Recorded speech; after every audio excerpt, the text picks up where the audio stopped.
తరాలు మారుతున్నా ఏ తరంలోని వారు కూడా ఆరావళి యవ్వన రహస్యాన్ని కనిపెట్టలేకపోయారు. తన రాజ్యంలో ఆరావళి చెప్పిందే ధర్మం, చేసిందే న్యాయం. తనకెదురు తిరిగే ధైర్యం ఈ భూలోకంలోనే ఎవ్వరికీ లేదు. ఆరావళి 9 రాజ్యాలకు మహారాణి. తన వయస్సు 200 సంవత్సరాలు. అయినా కూడా ఇప్పటికీ చెక్కు చెదరకుండా 25 ఏళ్ల అమ్మాయిలా తన సౌందర్యంతో అందరినీ ఆకట్టుకుంటుంది. అందంతో పాటు పొగరు కూడా ఎక్కువే. ఏ మగాడైనా తన కాళ్ల కింద ఉండాల్సిందే. ఆరావళికి సేవ చేసే శకుంతల అనే చెలికత్తె ఆరావళిని స్ఫూర్తిగా తీసుకుని ఆయుర్వేదం వాడి అలాంటి శక్తిని పొందడానికి రకరకాల ప్రయత్నాలు చేసి విఫలమయ్యింది. చివరికి ఒక సిద్ధముని కలవడానికి అడవికి వెళ్లి ఆరావళి అందం గురించి చెప్తూ, స్వామి, వయసు పెరిగినా అందం తరగడం లేదావిడికి. ఆ రహస్యం ఏంటో కనుక్కోవాలనుంది. ఆ రహస్యాన్ని తెలుసుకోవడానికి ప్రయత్నించుకో శకుంతల. అది నీకు మంచిది కాదు, వెళ్ళిపో అని ఎంత హెచ్చరించినా శకుంతల ఆ సిద్ధముని కాళ్ల మీద పడి మొండిగా అభ్యర్థించింది. చివరికి ఆ సిద్ధముని ఆరావళి జీవిత రహస్యాన్ని చెప్పడం ప్రారంభించాడు. వింటుండగానే శకుంతలకి రోమాలు నిక్కబడుచుకుని భయంతో స్తంభించిపోయింది. ఈ రహస్యాన్ని నువ్వు ఎవ్వరికీ చెప్పనని నాకు మాటివ్వు. అలాగే స్వామి అని ఆ సిద్ధమునికి ప్రతిజ్ఞ చేసి వెనక్కి తిరిగి రాజ్యానికి వచ్చేసింది. యథావిధిగా ఆరావళికి సేవ చేస్తుంది గాని మనసంతా భయంతో నిండిపోయి వింతగా ప్రవర్తిస్తుండటంతో ఆరావళికి అనుమానం వచ్చి, ఏయ్, గత 2 రోజులుగా నీ తీరు వేరేలా ఉంది. ఏంటి సంగతి? అది ఒక పీడకలొచ్చింది మహారాణి. బుర్రలో నుంచి పోవడం లేదు, అందుకే అని అబద్ధం చెప్పి తెలివిగా తప్పించుకుంది. ఆరావళి కూడా పెద్దగా స్పందించలేదు. ఆ రోజు రాత్రి శకుంతలకు ఒక కల వచ్చింది. అందులో ఆరావళి జుట్టు విరబోసుకుని వికృతంగా కనబడి ఎర్రటి కళ్లతో, ఏంటి శకుంతల, నాలాగా నువ్వు కావాలని నా జన్మ రహస్యం గురించి తెలుసుకోవడానికి సిద్ధముని దగ్గరికి వెళ్ళావా? పైగా పీడకల వచ్చిందని అబద్ధం చెప్తావా?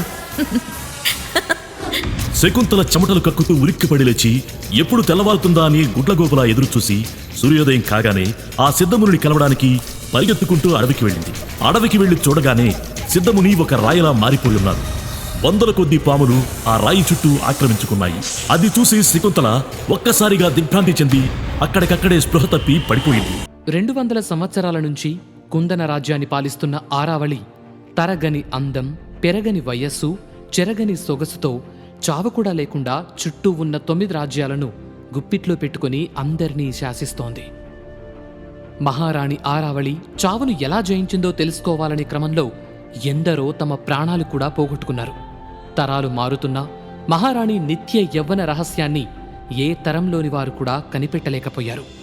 ఆ రాజ్యంలో ఆరావళి చెప్పిందే ధర్మం, చేసిందే న్యాయం.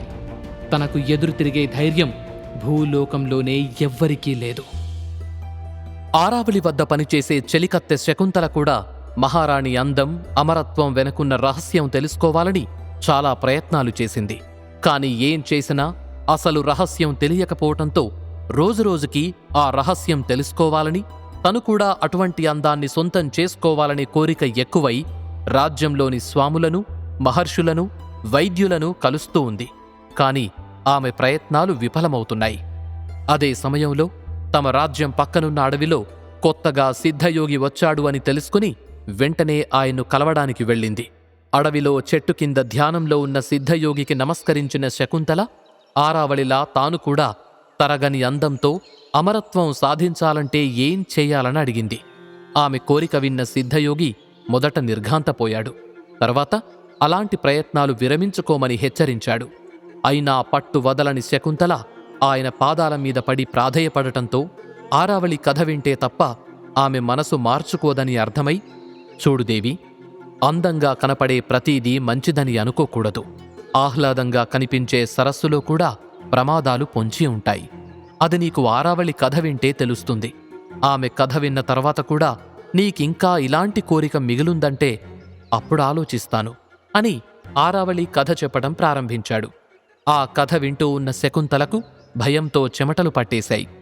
కథ చెప్పటం పూర్తి చేసిన సిద్ధయోగి భయంతో వణికిపోతున్న శకుంతలని చూస్తూ, ఇప్పుడు చెప్పు, ఇంకా నువ్వు ఆరావళిలా మారాలి అనుకుంటున్నావా అని అడిగాడు.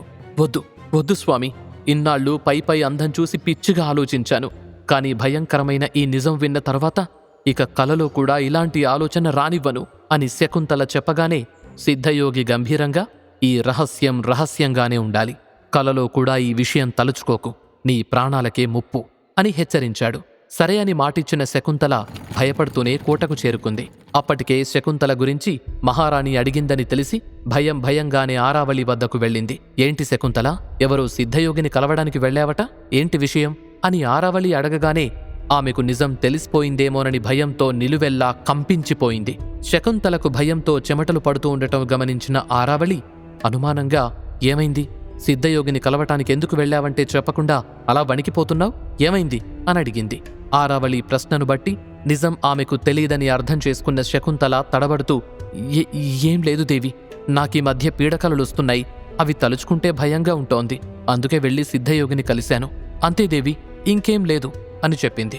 శకుంతలను తీక్షణంగా చూసిన ఆరావళి, సరే నువ్వెళ్ళి విశ్రాంతి తీసుకో అని చెప్పి చిన్నగా నవ్వుకుంది. ఆ నవ్వులో ఎన్నో అర్థాలున్నాయి. బ్రతుకు జీవుడా అనుకున్న శకుంతల అక్కడి నుండి వెళ్ళిపోయింది. అయితే ప్రతిరోజు రాత్రి ఎంతో ప్రశాంతంగా ఆదమరిచి నిద్రపోయే ఆరావళి ఆ రోజు అకస్మాత్తుగా నిద్రలోంచి లేచింది. ఏదో పీడకల రావడంతో ఆమె శరీరం చెమటతో తడిచిపోయింది. గడిచిన 200 సంవత్సరాల కాలంలో ఆరావళి ఏ రోజు ఇంతలా కలవరపాటుకు గురికాలేదు. గత కొన్ని రోజుల నుంచి ఆమెను ఓ పీడకల వెంటాడుతూ నిద్రకు దూరం చేస్తోంది. నిద్రలోంచి లేచి మంచం దిగి మంచినీళ్లు తాగిన ఆరావళి మందిరం బయటకు వెళ్లి ఆకాశంలో ఉన్న నిండు చంద్రుణ్ణి చూస్తూ నిలబడింది. అసలేమైంది నాకు, ఏం జరుగుతోంది, ఎవ్వరో నాతో ఏదో చెప్పాలనుకుంటున్నారు, అదేంటి అని మనసులో అనుకుంటూ ఆకాశం వంక చూసింది. నల్లటి మేఘాల ఆవల ఉన్న తెల్లటి నక్షత్రాలు ఒక్కసారిగా భూమ్మీదికి దిగొచ్చినట్టు ఆకాశం నుంచి ఓ స్వరం వినిపించింది. ఆరావళి, నువ్వు చేసిన పాపం పండే రోజు దగ్గర్లోనే ఉంది, జాగ్రత్తగా ఉండు, ఎవ్వరినీ నమ్మొద్దు, కాలాలు మారినట్టే మనుషులు కూడా మారుతూ ఉంటారు, నీకు బాగా తెలిసిన మనుషులే నిన్ను మోసం చేస్తారు అని మాటలు వినిపించాయి. ఆ మాటలు వినగానే ఆరావళి మొహం రౌద్రంగా మారిపోయింది. నన్ను మోసం చేస్తారా, ఈ సువిశాల రాజ్యంలో అంత ధైర్యం ఎవరికుంది అంటూ అహంకారంతో ఆమె పెదవులు విచ్చుకున్నాయి. అలా అనుకోవద్దు, కొన్నిసార్లు కొన్ని ప్రత్యేక పనుల కోసం కొందరు మనుషులు మళ్లీ పుడుతూ ఉంటారు అంటూ ఆ స్వరం నవ్వింది. ఆ మాటలకు కొద్దిగా ఆశ్చర్యపోయిన ఆరావళి పెద్దగా నవ్వుతూ, నా పేరు ఆరావళి, నేను అవనికే రాణి, ఈ భూగోళాన్ని ఏలే దేవతని నేనే, మృత్యువు కూడా నా దరి చేరదు అని గర్వంగా గట్టిగా అంది. అప్పుడే ఆరావళికి వినిపించే స్వరంలో మార్పొచ్చింది. పెద్ద నవ్వు వినపడింది. ఆ నవ్వు శబ్దం కాసేపయ్యాక మాయమైపోయింది. అదే రోజు రాత్రి సూర్యుడు అస్తమించి 6 గంటలు పూర్తయిన వేళ నిద్ర రాక ఆలోచిస్తూ పడుకుని ఉన్నాడు విక్రమసింహ. అతని పక్కనే కూర్చుని, ఎలా ఉంది కన్నా నీకు అని దుప్పటి కప్పుతూ అడిగింది తల్లి భాగ్యలక్ష్మి. రేపు పోటీకి నన్ను కూడా తీసుకెళ్తావు కదమ్మా, ఈసారి నేను వీరముద్ర పొంది తీరుతానమ్మా, నన్ను తీసుకెళ్లమ్మా అని అడిగాడు విక్రమసింహ. 15 సంవత్సరాల నుంచి తీసుకెళ్లి అవమానపడింది చాలదా, అసలే నీ ఆరోగ్యం బాగోలేదు, విశ్రాంతి తీసుకో అని నీళ్లు నిండిన కళ్లతో చెప్పింది భాగ్యలక్ష్మి. నాలాంటి కొడుకుని కన్నందుకే కదా నీకీ అవమానాలు కష్టాలు, నేను పుట్టకపోయినా బావుండేది అంటూ ఏడుస్తున్నాడు విక్రమసింహ. అలా అనుకు నాన్న, నా జీవితంలో నాకు దక్కిన అతిపెద్ద బహుమతివి నువ్వే, నాకంటూ ఉన్నది నువ్వే అని కన్నీళ్లు తుడుచుకుని పైకి లేచిన భాగ్యలక్ష్మి, ఏమీ ఆలోచించకుండా పడుకో, రేపు వైద్యులొచ్చి కొత్త మందులు ఇస్తామన్నారు అని చెప్పి అక్కడి నుంచి వెళ్ళిపోయింది. భాగ్యలక్ష్మి నందరాజ్యాన్ని పాలించే రాజుకు 8వ భార్య. అయినా కూడా ఆమెకు రాణి హోదా దక్కలేదు. తనకు పుట్టిన కొడుకు అనారోగ్యంతో ఉన్న కారణంగా ఆమె సవతులు అవమానాలు చేస్తూ ఉంటారు. అందుకే కొడుకు త్వరగా కోలుకోవాలని ప్రతి క్షణం తాపత్రయపడుతూ ఉంది. కానీ ఆమె కోరికను తీర్చకుండానే విక్రమసింహ చనిపోయాడు.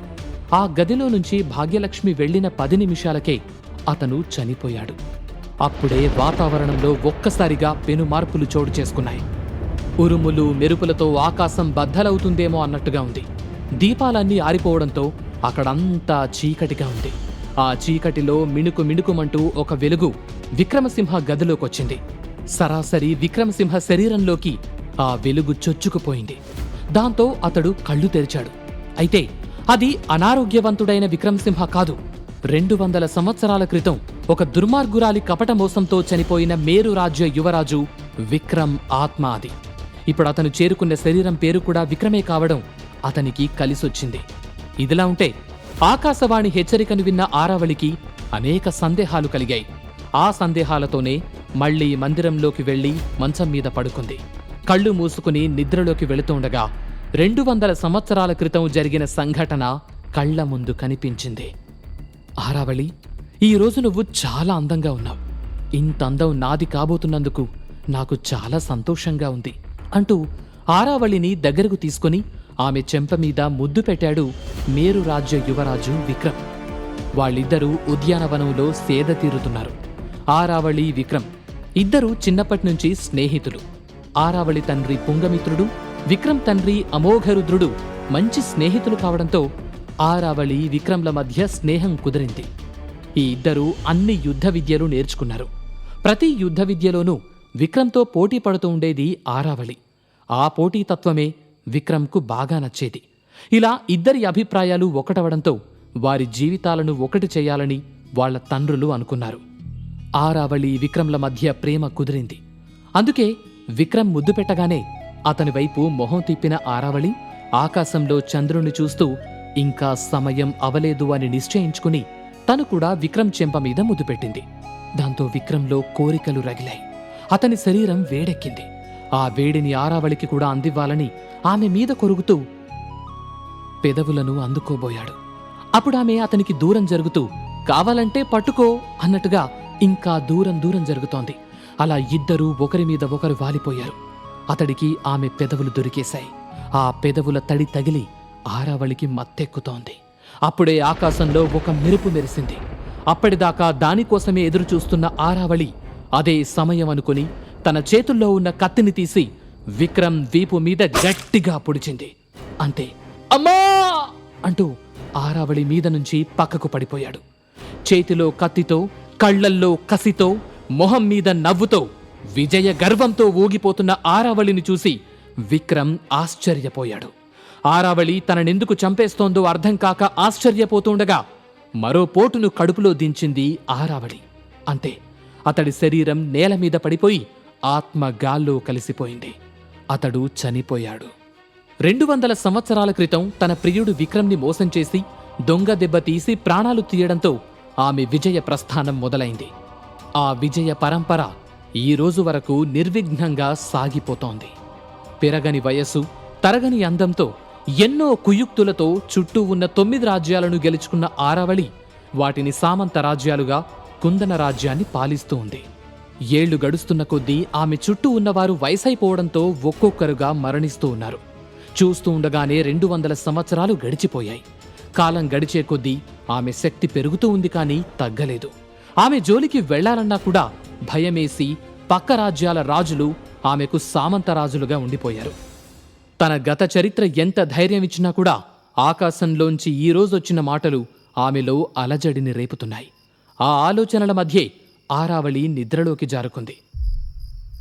ఇక అటు సిద్ధయోగిని కలిసొచ్చిన శకుంతల ఎక్కడ ఆరావళికి నిజం తెలిసిపోతుందో అని భయపడుతూ ఉంది. అంతలో ఎవరో తనను పిలిచినట్టనిపించి ఉలిక్కిపడి లేచింది. ఎదురుగా ఎర్రని కళ్లతో జుట్టు విరబోసుకుని వికృతంగా కనపడుతున్న ఆరావళిని చూసి శకుంతల బిత్తరపోయింది. ఆరావళి క్రూరంగా నవ్వుతూ, ఏమైంది శకుంతల, నిద్ర పట్టడం లేదా? నా గురించి ఆలోచిస్తున్నావా అని అడిగేసరికి శకుంతల భయంతో వణికిపోతూ ఏడుస్తూ, నన్ను క్షమించండి దేవి, నేను తప్పు చేశాను, మళ్ళీ ఇలాంటి తప్పు చెయ్యను అంటూ ప్రాధేయపడసాగింది. ఆరావళి కోపంగా శకుంతల వద్దకొచ్చి ఆమె కదలకుండా చేసి, ఈ భయం ముందుండాలి కదా అంటూ ఆమె గొంతు పట్టుకుని గాల్లోకి లేపింది. పదునైన ఆరావళి గోళ్లు శకుంతల గొంతులో గుచ్చుకున్నాయి. మాట రాక, ఊపిరాడక, బాధ భరించలేక శకుంతల గిలగిలా కొట్టుకుంటూ, నన్ను నన్ను వదిలేయండి దేవి, నన్ను వదిలేయండి దేవి అంటూ అరిచింది. దేవి, నన్ను వదిలేయండి అంటూ నిద్రలో నుండి ఉలిక్కిపడి లేచిన శకుంతలకు గదిలో ఎవరూ కనపడలేదు. వెంటనే గొంతు పట్టుకుని చూసుకుంది. అక్కడ ఎలాంటి గాయాలు లేకపోయినా నిజంగానే గోర్లు దిగినట్టు నొప్పైతే ఉంది. పక్కనే ఉన్న నీళ్ల పాత్ర తీసుకుని గటగటా నీళ్లు తాగిన శకుంతలకు ఆరావళి రావటం కలేనని అర్థమైంది. పట్టిన చెమటలు తుడుచుకుని మళ్లీ పడుకుంది. కాని భయంతో ఆమె గుండె వేగం మాత్రం తగ్గలేదు. అయితే ఆరావళి చేతిలో చనిపోయిన విక్రమ్కు ఒక అనుమానం మిగిలిపోయింది. తనను ఆరావళి ఎందుకు చంపిందనేది విక్రమ్కు అర్థం కాలేదు. అది తెలుసుకోవడం కోసమే ఇప్పుడు 200 సంవత్సరాల తరువాత నందరాజ్యంలోని భాగ్యలక్ష్మి కొడుకైన విక్రమసింహ శరీరంలోకి ప్రవేశించాడు. కొడుకు చనిపోయాడని, కొడుకు శరీరంలోకి వేరే వ్యక్తి ఆత్మ చేరిందని తెలియని భాగ్యలక్ష్మి కొడుకు భవిష్యత్తు గురించి గదిలో కూర్చుని బాధపడుతోంది. భాగ్యలక్ష్మి నందరాజ్యానికి రాజైన వీరేంద్రకు 8వ భార్య. అతనికి భార్యగా రావడం ఇష్టం లేకపోయినా గత్యంతరం లేక పెళ్లి చేసుకుంది. పెళ్లి చేసుకున్న కొన్ని రోజులు ప్రేమగా చూసుకున్న వీరేంద్ర రోజులు గడిచే కొద్దీ మారిపోయాడు. ఆమె కన్నా ముందు వచ్చిన రాణులు భాగ్యలక్ష్మికి రాజుగారికి మధ్య మనస్పర్ధలు తీసుకొచ్చి వారిద్దరి మధ్య దూరం పెరిగేలా చేశారు. పైగా పెళ్లైన 3 సంవత్సరాల వరకు పిల్లలు కూడా పుట్టకపోవడంతో ఇంకా చులకనైంది. ఇలా తన గతం గురించి భాగ్యలక్ష్మి ఆలోచిస్తూ ఉండగా అప్పుడే ఆ గదిలోకొచ్చిన చెలికత్తె, రాణిగారు, విక్రమసింహ రేపు వీరముద్ర కోసం పోటీ పడతాడా అని అడిగింది. పోటీ పడాలనే అనుకుంటున్నాడు అని చాలా నెమ్మదిగా ఆ చెలికత్తె వైపు చూడకుండా చెప్పింది భాగ్యలక్ష్మి. కానీ రాణిగారు, ఇప్పుడు విక్రమసింహ ఆరోగ్యం అస్సలు బాగోలేదు. రోజురోజుకి అతని ఆరోగ్యం క్షీణిస్తూ వస్తోంది. ఇలాంటి సమయంలో ఆ పోటీకి వెళ్లటం మంచిది కాదేమో అని అంది చెలికత్తె. నేను అదే చెబుతున్నాను ప్రమీల, కానీ విక్రమ్ వినిపించుకోవట్లేదు. రేపేం జరుగుతుందో ఏంటో అంటూ బాధపడుతుండగా విక్రమసింహ ఉన్న గది నుంచి ఇత్తడి పాత్ర కింద పడ్డ శబ్దం వినిపించింది. దాంతో భాగ్యలక్ష్మి, చెలికత్తె ఇద్దరూ కంగారుగా పరిగెత్తుకుంటూ వెళ్లారు. వాళ్లు వెళ్లేసరికి మంచం మీద ఊపిరి భారంగా తీసుకుంటూ కాళ్ళు చేతులు కొట్టుకుంటూ ఎగిరెగిరి పడుతున్నాడు విక్రమసింహ. వెంటనే విక్రమసింహ దగ్గరికి వెళ్లి అతన్ని గట్టిగా పట్టుకుంది భాగ్యలక్ష్మి. చెలికత్తె విక్రమసింహ కాళ్ళు పట్టుకుంది. ఆరావళి, ఆరావళి అంటూ విక్రమసింహ కలవరిస్తూ ఉన్నాడు. ఆ పేరు వినగానే ఇద్దరూ దిగ్భ్రాంతికి గురయ్యారు. ఏ రాజ్యంలో అయినా ఆమెను దేవి, దేవత, మహారాణి అని పిలవడమే తప్ప పేరు పెట్టి ఎవ్వరూ పిలవరు. అంత సాహసం ఎవరూ చెయ్యరు. అలాంటిది విక్రమసింహ అలా పిలవడంతో ఇద్దరూ ఒకరి మొహాలు ఒకరు చూసుకున్నారు. వెళ్ళి వైద్యుని పిలుచుకురమ్మంటారా అని అడిగింది చెలికత్తె. వద్దు, కాసేపు చూద్దాం అంటూ విక్రమసింహ నుదుటి మీద చెయ్యి పెట్టి సముదాయిస్తూ ఉంది భాగ్యలక్ష్మి. ఆమె చేతి స్పర్శ తగలగానే అతడు కాస్త కుదుటపడ్డాడు. ఆరావళిని కలవరిస్తూనే మళ్లీ నిద్రలోకి జారుకున్నాడు. అది గమనించిన భాగ్యలక్ష్మి చెలికత్తెని పంపించేసి తనొక్కతే అక్కడ కూర్చుంది. అటు ఉదయమే నిద్రలేచిన శకుంతలకు కళ్ల ముందు రాత్రి కల మెదులుతూ ఉండడంతో ఆరావళి ముందుకు వెళ్లడానికి భయపడింది. ఆరావళి పిలవకముందే ఎవరూ చూడకుండా కోట నుండి బయటపడి ముందు రోజు సిద్ధయోగిని కలిసిన ప్రదేశానికి వెళ్ళింది. కాని అక్కడ కనపడ్డ దృశ్యం చూసి దిగ్భ్రాంతి చెందింది. సిద్ధయోగి కూర్చున్న ప్రదేశంలో ఆయన రాతి విగ్రహం చుట్టూ పెద్ద పెద్ద విషసర్పాలు ఉన్నాయి. నిజంగానే తను నిన్న మాట్లాడింది ఆయనతోనేనా, లేక అది తన భ్రమ అని అయోమయంగా చుట్టూ చూస్తూ ఉంది. అంతలో ఆ విగ్రహం వెనక నుండి ఒక పెద్ద పాము 5 పడగలతో బుసలు కొడుతూ శకుంతల వైపు వేగంగా దూసుకురావటం గమనించి ఆమె అక్కడి నుంచి పారిపోవాలనుకుంది. కాని అప్పటికే కొన్ని పాములు ఎటూ కదలటానికి వీల్లేకుండా ఆమెను చుట్టుముట్టేశాయి. ఇదంతా ఆరావళి రహస్యం తను తెలుసుకోవటం వల్లే జరుగుతుందనుకున్న శకుంతల మోకాళ్ల మీద కూలబడి ఏడుస్తూ, నన్ను వదిలేయండి, నేనెవరికీ ఈ రహస్యం చెప్పను అని దండం పెడుతూ ప్రాధేయపడుతూ ఉంది. కాని ఆమె ముందుకొచ్చిన 5 పడగల సర్పం శకుంతలను చుట్టేసి కాటేసింది. మరుక్షణం శకుంతల శరీరం అగ్నిలో ఇనుము కరిగినట్టుగా కరిగి క్షణాల్లో అక్కడ బూడిద కుప్ప మిగిలిపోయింది. తర్వాత అక్కడి పాములు సిద్ధయోగి విగ్రహం వెనక్కి వెళ్లి మాయమైపోయాయి. శకుంతల ఆరావళి గురించి తెలుసుకున్న రహస్యం ఆమెతోనే సమాధి అయిపోయింది. ఉదయం సమయానికి నెమ్మదిగా కళ్ళు తెరిచిన విక్రమ్ లేవడానికి ప్రయత్నం చేస్తున్నాడు. ఆ అలికిడి వినిపించడంతో భాగ్యలక్ష్మి కూడా నిద్రలేచి అతనికి సాయం చేయడానికి చేతులు పట్టుకోబోయింది. అప్పుడే ఆమె వంక చూసిన విక్రమసింహ కొద్దిగా ఆశ్చర్యపోయాడు. ఎందుకంటే ఇన్నాళ్లు ఆత్మగా తిరిగి ఇప్పుడు కొత్త శరీరం వెతుక్కున్న విక్రమ్కి ఆమెవరో తెలీదు. కానీ తనకు సాయం చేయడానికి సిద్ధమైంది కాబట్టి అమ్మే అయ్యుంటుంది అనుకుని, పర్వాలేదమ్మా, నేను లేవగలను అంటూ లేచి స్నానం చేయడానికి వెళ్ళాడు. తన కళ్లను తనే నమ్మలేనట్టు విక్రమ్ వైపు చూస్తూ ఉంది భాగ్యలక్ష్మి. విక్రమ్ తిరిగొచ్చేసరికి అతనికి తేనీరు అలాగే ఔషధం సిద్ధం చేసింది. తిరిగొచ్చిన విక్రమ్ మౌనంగా ఆమె వైపు చూస్తూ ఉన్నాడు. అతని బుర్రలో కొన్ని వందల సందేహాలు తిరుగుతూ ఉన్నాయి. అప్పుడే, రాత్రంతా కలవరిస్తూనే ఉన్నావు, కాసేపైనా నిద్రపోయావా అసలు ఆమె పేరుని ఎందుకు కలవరించావు అని భాగ్యలక్ష్మి కంగారుగా అడిగింది. ఆ మాటతో చటుక్కున తలపైకెత్తాడు విక్రమ్. ఆరావళి అనే పేరు ఎవరి నోట్లోంచి రాకూడదని నీకు తెలుసు కదా, అయినా నిద్రలో కూడా ఎందుకు కలవరిస్తున్నావు అని అనుమానంగా చూస్తూ అడిగింది. సమాధానం ఏమివ్వాలో ఓ క్షణం అతనికి అర్థం కాలేదు. భాగ్యలక్ష్మి అతని కళ్లల్లోకే చూస్తూ ఉండటంతో తల దించుకుని, అంటే అది నాకు నువ్వు చిన్నప్పుడు చెప్పిన కథ గుర్తొచ్చింది, దాని గురించి ఆలోచిస్తూ ఉన్నాను. ఆరావళి ప్రియుడి పేరు కూడా నా పేరే కదా అని నెమ్మదిగా అన్నాడు. అతన్ని తీక్షణంగా చూసిన భాగ్యలక్ష్మి, ఇంకెప్పుడూ కలలో కూడా ఆ పేరు తలవకు, నీకు తెలుసుగా ఆ పేరును తలుచుకున్నా ప్రాణాలు తీసేస్తారు, మనకున్న కష్టాలు చాలు అని భయం నిండిన గొంతుతో హెచ్చరించింది భాగ్యలక్ష్మి. సరేనమ్మా అని తలదించుకున్నాడు విక్రమ్. అంతలో అమ్మా అంటూ చెలికత్తె అరుపు గట్టిగా వినపడింది. దాంతో ఏదో సమస్య ఉంది అని అర్థం చేసుకున్న భాగ్యలక్ష్మి, నువ్వు ఔషధం వేసుకో, నేను చూసొస్తాను అని కంగారుగా వెళ్ళింది. భాగ్యలక్ష్మి బయటకొచ్చేసరికి చెలికత్తె నేలమీద పడి ఉంది.